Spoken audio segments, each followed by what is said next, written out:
Hello everyone, welcome back to the ProQuest Gauntlet Everfest gameplay series with myself, Hayden Dale, and Brendan Patrick right here next to me. We are the hosts of Arsenal Pass, a Flesh and Blood YouTube channel and podcast.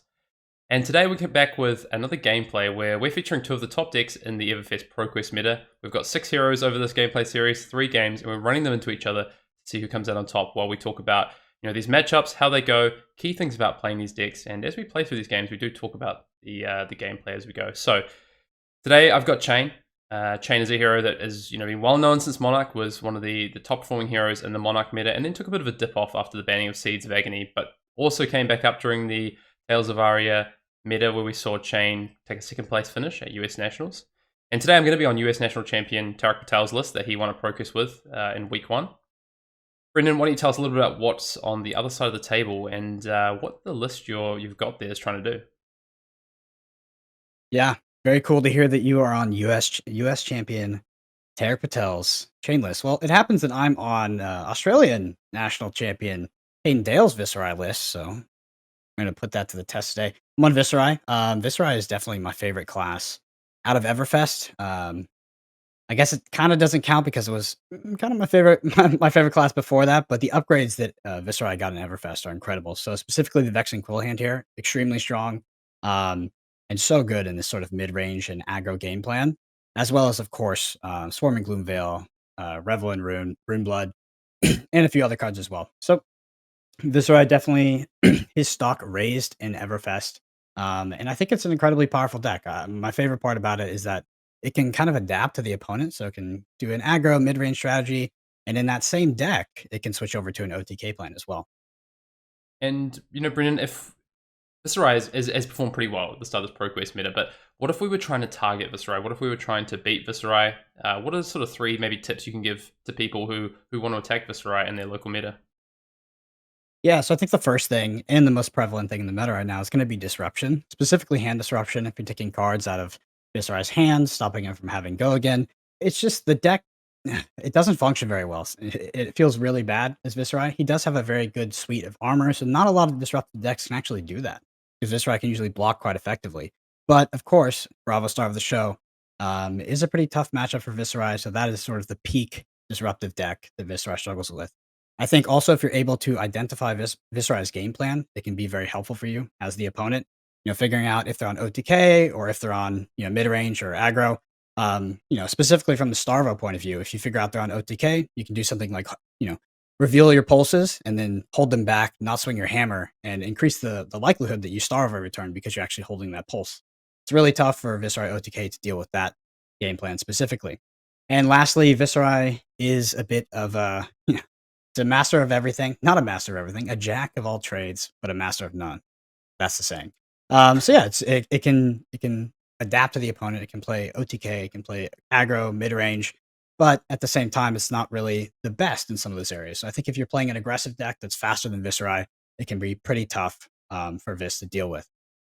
Speaking of aggro decks, Hayden, we're sitting across from Chane here. So what do you think about Chane in the Everfest meta in light of some of the recent additions of cards and in the context of, this Plunder unban definitely affected that deck quite a bit? Yeah, definitely. So, I mean, Chane is an aggro deck, and it has been kind of through its whole time in Flesh and Blood. Yeah, like you say, obviously Seeds of Agony got banned, and then we lose Plunder Run. So Chane is in a very different position, but I still think a very potent deck, and we've seen that so far already in this, in this Everfest ProQuest meta. I think the thing for me is, you've got new cards in the form of, we've got Vexing Quillhand here, which is going to help us, with the Arcane Barrier, plus also has an activate ability. But Revel and Rune Blood and Swarming Gloomveil, as they are for Viserai, very good for Chane as well in terms of, might be used in different ways, less kind of setup orientated, but very aggressive cards that slot into Chane. In terms of, if you want to target Chane in this meta, I think one of the things is it's really all about the Soul Shackles. Chane is a deck that is pretty aggressive, but over the game is going to ramp up with those resources and really finish with some big turns. So one of the ways I think you can sort of attack Chane is get in early, sort of put pressure on Chane before they can get to those Soul Shackles. If you can get rid of that Carrion Husk as an aggressive deck before they're even sort of established on maybe 2, 3, 4 Soul Shackles, you can be in with a really good chance to, to take out Chane.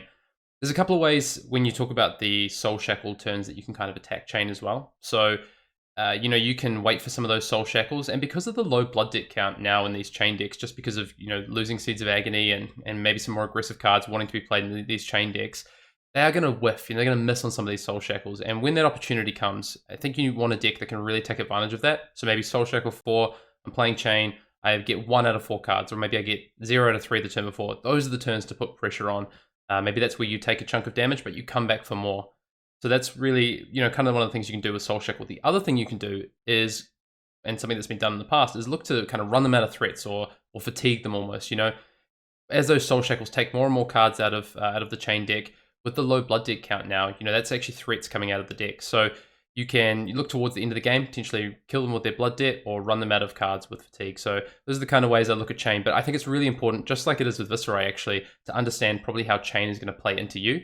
So Chane can set up for this kind of fatigue plan, use a card like Eclipse to set up for a long game. Or they can be just 60 cards, really streamlined and be an aggro deck. And I think it's really important to understand probably how Chanes are playing in this meta and what they're likely to do into you. You take a deck like Prism, they're very likely, because of the traditional ways Prism have played, to probably set up or hedge for a fatigue plan. Whereas maybe in this matchup, for instance, they might just want to be as aggressive as possible. So knowing what the Chane player is likely going to do will probably help you inform how you might want to play into that matchup as well. Anyway, Brendan, with that all said, let's get into our second round of the Everfest ProQuest gameplay series. All right, Brendan, let's get into it. Odd or even for you? I will take odd. It's even. I am going to go first, to Sure. probably the surprise of none. Really, in this matchup, I think going first is a pretty big advantage. Well, I don't know what you think, Brendan. Definitely is. Has been pretty much since the inception of Chane. All right. Let's do it. So, ideally, we want to set up on our first turn, get a Soul Shackle, maybe get something relevant into our arsenal if we can, and probably, traditionally, if we were playing the Grasp, we would make a Rune Chant. We're not. We're playing Cool Hand in this matchup, so we have the Arcane Barrier into Brendan. So probably what we're going to end up doing is just activating Chane to create a Soul Shackle. Yes, sir. Always positive. And then I'm going to go ahead and Arsenal Pass. Don't let Brendan filter his hand here. Tried and true Chane method there. All right. My turn? All yours. Sure. I will play Marvin Sky's Yellow. Play Red Meet and Greet, which Whisper of the Oracle. That's going to be 4, and it makes a Rune Chant. Yellow. So if it hits, it's going to make 3 Rune Chants in total. It's quite a big chunk of damage. Right. I think in this matchup, our kind of overall plan is once we get into like Soul Shackle 2 or 3, we can start to get some value off of it. So in the early game, I'm kind of okay to defend a bit, play a little more cautiously. Question is, this is worth, effectively 7 damage here. Do you want to defend with 2 cards or just card plus maybe even equipment early? So Meet and Greet is like one of the worst on hit effects you have, I think. So we're gonna go ahead with the Skullcap and Demigod for 4 here. Sure, and then I'll come in for 1 Rune Chant and 2 and 2. Yeah, so just gonna take the total 5 here. So the 1 Rune Chant, then the 2 Arcane, and then the 2 Physical. All right, I will pass an Arsenal. It's your turn. All right, Soul Shackle. The Shrill of the Skullform Blue. So big old whiff. Is the deck built to hit, Hayden? You have to ask Tarek Patel, US National Champion. No, I mean, I think in order to play these Chane lists right now, there's a slightly lower blood deck count than maybe you and I would be used to in the Monarch meta for sure. It's not going to matter because we're going to break a Chane anyway. So I'm going to play Belittle, revealing Swarming Gloomveil. Okay. So I will. Reasons available. I'm going to go and grab your thing. Yeah, I'm going to find a. I'm going to find a red here. A red Minnowism. Spicy. I'm going to go aggressive. We've got the resources available to us. Some aggression. So coming in for 3 here. Go again. I will take the 3. So 37 plays 35. Break the Chane to play the Minnowism. Sure. And then we're going to Soul Shackle. Yep. And come in with the Rosetta Thorn for 2 and 2. Because we play non-attack action and the Belittle, and it's going to go again off the Soul Shackle. Sure. No blocks? Sure. Take 4. Yep, 33 plays 33. 35. Yeah, so we can use the Soul Shackle. We can kind of, one of the cool things with like the little minimalism packages, we can kind of play around with where the Soul Shackle is, and if we need to, kind of present another threat to Brendan, because pretty keen to keep their hand, isn't he? Yeah, okay, we're gonna play the Swimming Gloom Veil since we've created a Soul Shackle. It's gonna go again and come in for 6 total. Hmm. I'm taking 6 here. All right, 27 plays 35. Yep, 27 plays 35, sir. All right, we're just gonna ask them past you. Yeah, my hand is interesting. What's the game plan Hmm. overall for Viserai in this matchup? Do you think, Brendan? Like, is it a race to kind of put as much damage on me before I get my Soul Shackles online, or is it more of a patient game? Is there a setup involved? Yeah, I think it's actually a race, but there is some sort of mini setup just because Vex and Quillhand exists as a card, and it's so good. Like once I get you below 25 to 20, you're actually in like OTK range just off of me having a 5 card hand and sometimes even a 4 card hand without any rune chance setup, which is sort of the incredible thing that Vex and Quillhand has added to this deck. Hmm. All right, well, I actually need to find a specific card, so I'm gonna whisper the Oracle first. Okay. Off 2. Alrighty. Think about that. That's actually a more interesting one. A lot of lines with Viserai. One of my favorite things about playing Viserai is just the amount of lines there are and how they change. With something, Brendan plays a Whisper of the Oracle here. The line he was looking at could completely change, especially if he's got a card like Gorganian Tome to play afterwards. He wants to draw into a certain card. I do. The one top, one bottom. Yeah, one top, one bottom, and we'll Gorg Tome. Almost like I know the lines. Yeah. Will I get punished for the Gorg Tome because Ooh. of He's not going to like our Gorg Tome, is he? yeah. Gonna be a big one. It's just thinking on my end. Sure. Alright. I think we're gonna play Morgentide here, which Okay. will generate a rune chant. Yep. And then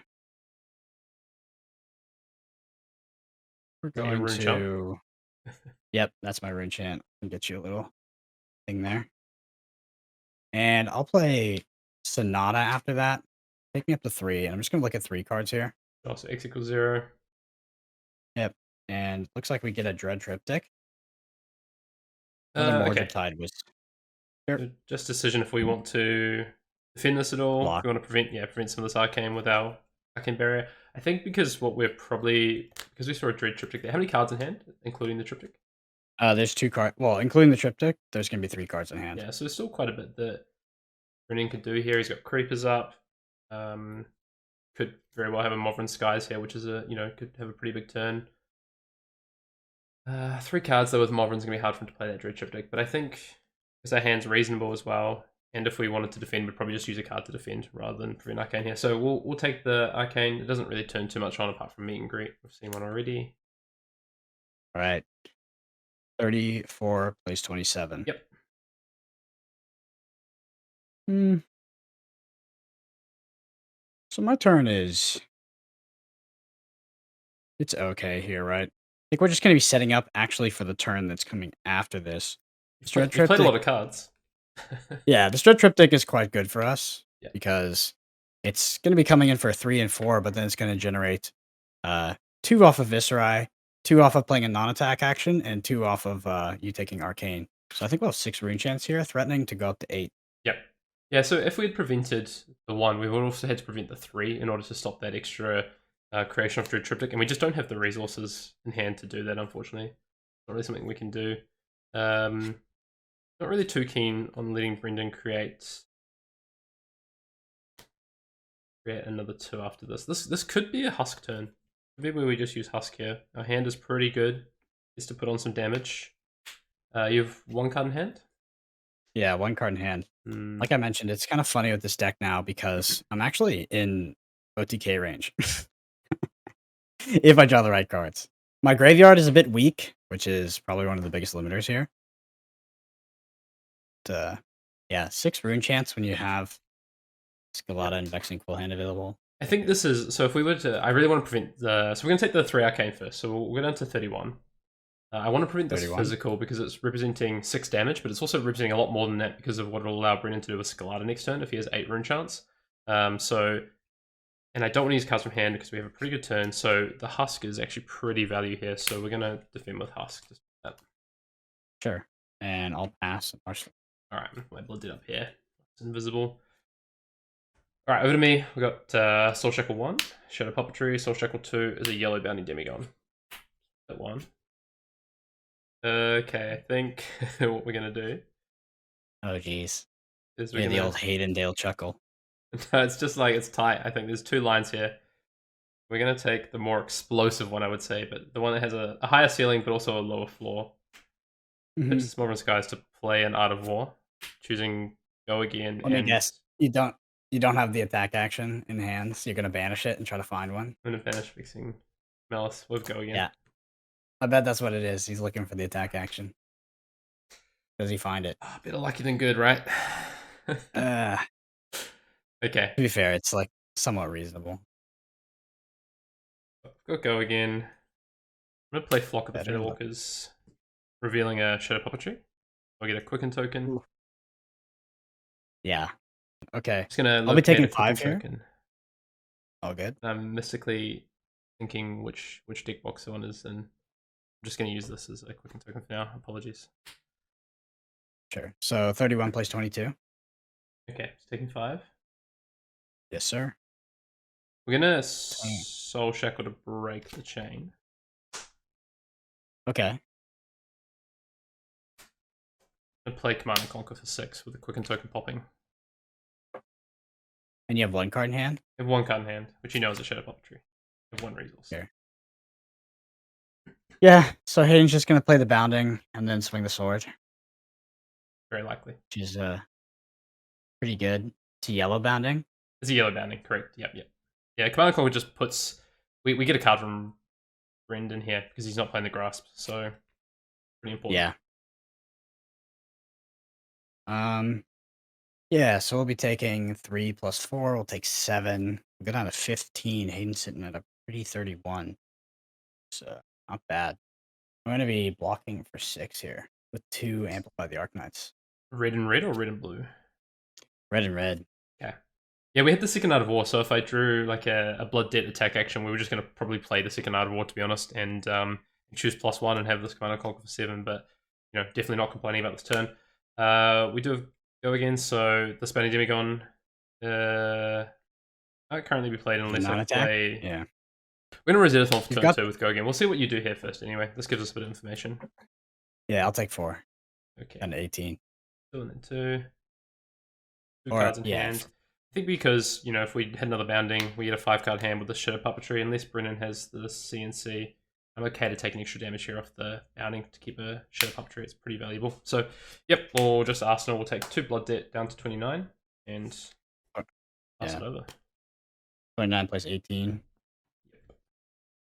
All right. Well, I'm just going to play Ninth Blade and Pitch Whisper. So 6 and 9. 15 just raw damage. Just raw damage. Yeah, it's actually not great for me, to be honest. Like, I think if I had the right cards, we could actually have threatened like all the quite a bit more damage. But at least we get a 9. So the thing about Viserai now is like we definitely played Rattlebones before, but now the floor of Rattlebones is so high because of Swarming Gloomveil that you're going to be playing a 3 of usually, and you want to have a Ninth Blade in Arsenal, in Graveyard if possible. Yeah. So we'll take the 6 Arcane. Sure. That's 23. And then also going to take the 9 here as well. Yeah. So down to 14. Just going to turn off Brennan's Skull Cap. 14 plays 18. Yep. All right. Over to me. Yeah. I had consideration to use like 1 card to prevent 3 Arcane, but it actually allows us to either have an Arsenal card because it's a blue, but it allows us to have an Arsenal card, or it allows us to have enough resources if we hit, some Blood Debt attack actions here, which is, we're a bit tight otherwise. So Shackle 3, we're going to see a yellow Captain's Call, a blue Vexing Malice, and blue Shrill Skull Form. This is what we talked about, the 3-turn, we missed the Shackle 3. This is where maybe some pressure will definitely come on. All right. Going to start us off with a Shadow Puppetry, banishing a Riftbind Brendan. So coming in for 2 with Go again. Ah. Well, I'll take 2. Sure, 16. Now it's all about how good 16 is plays Brendan's 14. hand. Oh, I'm definitely gonna have to high roll you. I found a hand that I would have liked to have found last turn. Did you just? All right, I'm excited to see it. We're gonna play Shadow Puppetry, and then I'm gonna pitch and play this Riftbind. So come in for 5 total. Yeah. So this shadow puppetry, the shadow puppetry ticket doesn't persist, right? Just that attack. Yeah, just this attack. Yep. So it's gonna get +1 from the Shadow Puppetry and +1 from Riftbind's effect, being a non-attack action. So 5, which is a nice number. Yeah. All right. All right. Block for 5. Yep. We'll break the chain to Soul Shackle. Mm-hmm. All right. Bounding plus sword. We will come in with the sword first. Skull Cap will still be off. Sure. Take 2 and 2. 12. And then we'll come in with Planning Demigod for 3. Skull cap. Yep. Take 1. 11. So 14 plays 11. And over to you. I'll take 1 down to 13. That way around. 13. All right. Let's see it. 4-card hand, right? Yeah, so 3 plus 1 in Arsenal. Yeah. Yeah. I think I'm just gonna try to high roll you. So I do believe that might be necessary here. Because you're at 13. I need to pressure your life total. Like, seriously, pressure your life total. You have effectively 1 block, 2 armor blocks potential, but I know you're going to want to keep. I'd like to. Well, Brendan tanks on that. I think from our side, ideally, I think we'd like to be a turn back. I think Brendan's played this game really well to keep the pressure on us. I'd like to be on like Shackle 4 and still be on like above 20 would be ideal. And we could have defended a bit potentially, but it would have significantly reduced our output. And Brendan was really aggressive playing into us, trying to make sure that he could pressure our sort of our good Soul Shackle turns. And played exactly, I think, the way you want to push into that Soul Shackle 3. We end up missing everything, and our damage turn is, what is it, 5, 9? It's a 12. It's a 14 damage turn, which is off a 5-card hand, not actually that high. So Yep. So I'm going for the high roll, Hayden. All right. Spellblade Assault. okay. So yellow mauve, is it? It's a blue mauve actually. Okay, so 1 It's floating. loading. What's the chances he activates creepers after this team? What is the chance? We're on 13. So I have probably 2 cards we could easily throw away. Because there's no on-hit effect here, we'd go to 9. Activate Quill Hand, and then there's some pretty big turns Brennan could have here with like if he's got Rattlebones plus the Scalata, he'll have some. Or Sonata. Yeah, or Sonata. Even I mean the Rattlebone's the one that scares me the most, to be honest. Yeah, the Sonata has the biggest potential to sort of high roll here. Yes, also the biggest potential to do nothing. Don't say that. Don't put that juju out there. No defense, Brendan. I'll take 4. Okay. Sure. And then anything, I'm guessing you want to do something in the. Sure. I'll activate my Spellbound Creepers, sir. Actually, yeah, activate my Spellbound Creepers. Yep. And then I'll Scalata. How does that work? Because Scalata's an instant, so you just activate Scalata before, then you activate Spellbound Creepers. Yeah, that's fine. So Spellbound Creepers lets you play your next one instant speed, then you can activate the Scalata, and now you you can now declare X equals 1 on this, right? Yep, so we're going to be looking at 4 cards here. All right, let's see if he's got the 2. Okay, so we have 2 non-attack actions. Last card coming off the top here. What's it going to be for National Champion Hayden Dale's deck? Oh, it's going to be an attack. Let's go. That a Runic Reclamation? That's a Runic Reclamation. Interesting, okay. And so I don't know if those are the attacks you were looking for, though, were they? Probably not. No Swarming Gloom Veil, no Rune Flash. I mean, I'm going to be able to 9th Blade you, right? 1, 2, Because I have Vexing Quill Hand. 3, 4. Yeah, you will be. So we have to make a decision here about some arcane damage. I think what we're going to do is we're going to pitch this Moblin Skies and we're going to prevent 1, take 1, down to 8 off the Sonata. And you have how many cards in hand? Okay. I have 3 cards. Okay, yeah. 2 plus the unknown. Sure. So now we got to think about. You have 3 cards I in have hand? 3 cards and I have 2 resources up my sleeve. You have 2 resources up that sleeve, huh? Okay. And you're at 8?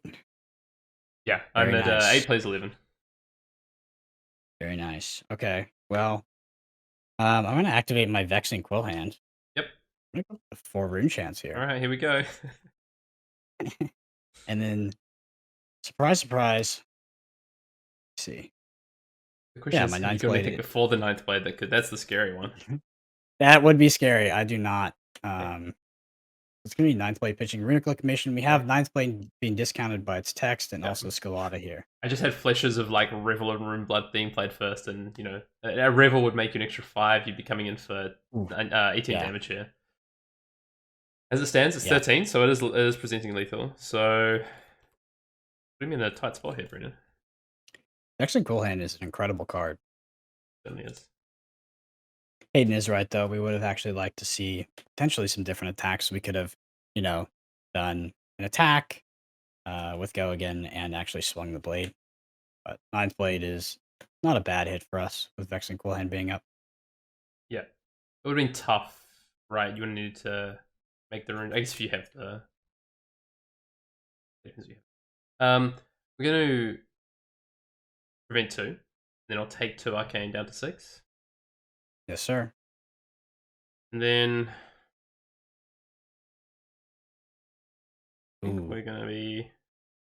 The one thing is that Brendan no longer has arcane barrier, which is relevant. It's true. I think we just need to hit well, so I can walk at a 2. It's pretty dicey. I think Hayden is fishing for a Revel and Rune Blood, which is hilarious. So he has his Vexing Quill Hand, and I think he wants to find a Revel if he doesn't already have it in hand. I think we're gonna. I don't really want to use this creepers, but I don't think we can kill Brendan on our turn. And if we don't use the creepers here, we're gonna go down to, because this is coming in for 9. So this is currently defending 4. So we'd. Yeah, I mean, if you go to 1, though, all you gotta do is block you out. True, exactly. So double Revel and Rune Blood would be pretty good, right? I have the Revel and Rune Blood in hand already. Yeah. Also have a Gorganian Tome in my hand. Oh, you dog. Which is going to draw me 2 cards. So, and we're on Shackle 4. So if I can find an attack plus the Revel, it's going to allow me to, Rosetta Thorn plus attack. Okay.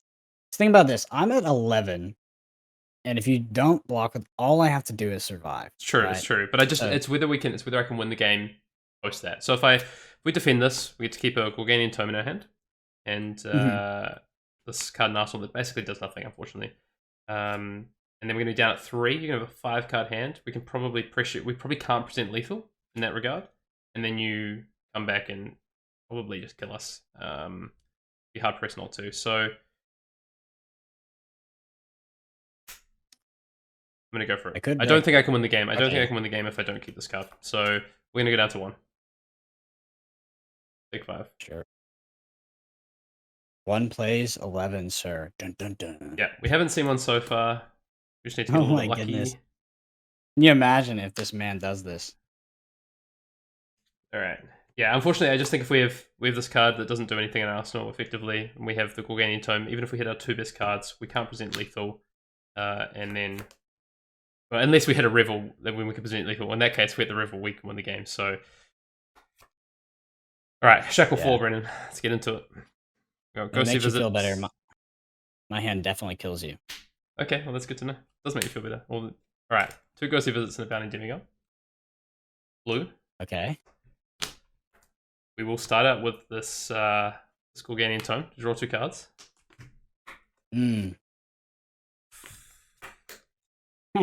Just slow rolls the second one. He's like, ah. You gotta always slow roll yourself.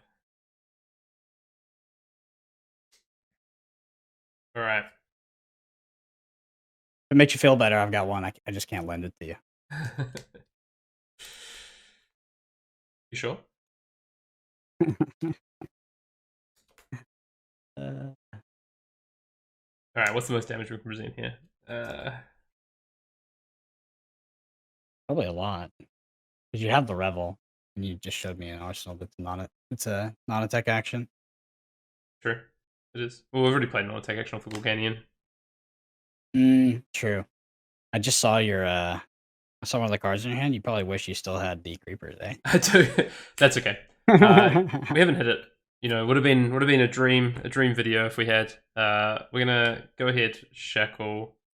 Come in for 4 with go again off Ghostly Visit. Sorry, I was joking on. Jeez. If we'd also hit a Morvern Skies here as well, we potentially could have had enough to present lethal. And if he has a bunch of 2 blocks, you know, we could get there.